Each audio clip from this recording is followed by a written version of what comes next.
Oi! Na aula de hoje você vai aprender sobre os crustáceos. Quem será que são esses, né?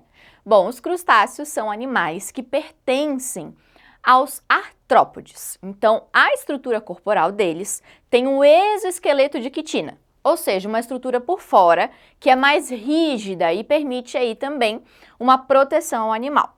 Quem pertence a esse grupo? Vários animais, a maioria deles aquático. Camarão, lagosta, siri, todos esses animais vão ter ali uma estrutura rígida por fora, para proteger ele, né? Mas a gente também pode encontrar animais terrestres, como por exemplo o tatuzinho de jardim. Então, esse também é considerado um crustáceo. Bom, vamos ver então como que é a estrutura desses animais. Os crustáceos, eles são divididos em cefalotórax, onde a cabeça está unida ao tórax, então fica tudo junto formando uma estrutura só, denominada cefalotórax. E a gente vai ter o abdômen também. No caso dos camarões, a gente vai ter também uma estrutura, né, que vai auxiliar aí na natação deles, certo? Assim como outros animais aquáticos também. Qual que é a diferença dele para os outros animais que a gente conhece deste filo, né, dos artrópodes? Bom, eles vão ter uma quantidade muito maior de patas, eles vão ter 10 patas, é uma quantidade considerável, né? Levando aí em consideração que eles vivem num ambiente aquático, em sua maioria, então é uma quantidade grande de patas. Eles vão ter antenas, então eles têm 2 pares de antenas, ou seja, são 4, e elas têm funções muito importantes. Elas podem tanto funcionar ali na parte de percepção do ambiente, né, como se fosse aí o sentido do tato, como também elas podem captar ali substâncias que estejam no ambiente, ou seja, como se fosse um olfato. Então, essas antenas são extremamente importantes para esses animais porque elas utilizam ali por conta dos sentidos. Mas eles também vão ter os olhos, né? Então, eles têm também uma visão, dependendo do ambiente, adaptada àquele ambiente, né? Então, sim, eles podem enxergar também. Então, eles também têm olhos ali, né? Nos crustáceos, a gente vai ver uma segmentação deste abdômen. Então, a gente vai ver essa separação aqui, né, do abdômen. Por quê? Porque isso faz com que eles tenham mais movimento, principalmente na hora ali da natação, certo? O sistema digestório deles vai ser completo, ou seja, eles têm boca, sistema digestório e ânus. E eles têm de tudo quanto é tipo. A gente pode ter animais herbívoros, a gente pode ter animais carnívoros, detritívoros, que são aqueles que se alimentam de restos, né, de animais que morreram ou plantas que morreram. Então a gente vai ter todo tipo aí, né, de alimentação nesse grupo. Então a gente tem um grupo bem diverso. Eles vão respirar através de brânquias filamentosas, inclusive os animais terrestres. Então eles vão ter ali uma estrutura formando uma brânquia de filamentos, é como se fosse aí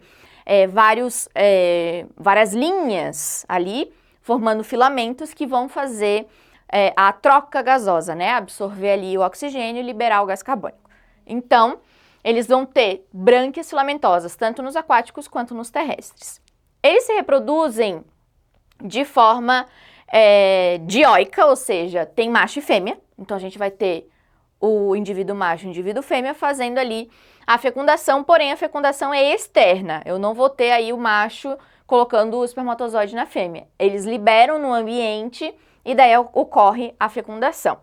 O desenvolvimento dos crustáceos pode ser direto, ou seja, o animal já nascer idêntico ao adulto, porém de tamanho menor, mas pode ser indireto também, havendo aí a fase larval, né? Então pode ter aí indivíduos diferentes do adulto, inclusive com estruturas diferentes, que depois vão sofrer modificações para chegar na fase adulta.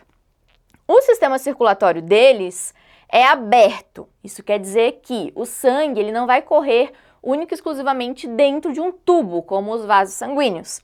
Ele pode sim ter um tubo por onde vai passar esse sangue, né, que é uma hemolinfa, que não é exatamente o sangue, né, ali é como se fosse o plasma sanguíneo com as células e nutrientes, e ele vai se espalhando ali pelo meio das células do animal para conseguir essas células capturar, né, esses nutrientes, essas substâncias que o animal precisa.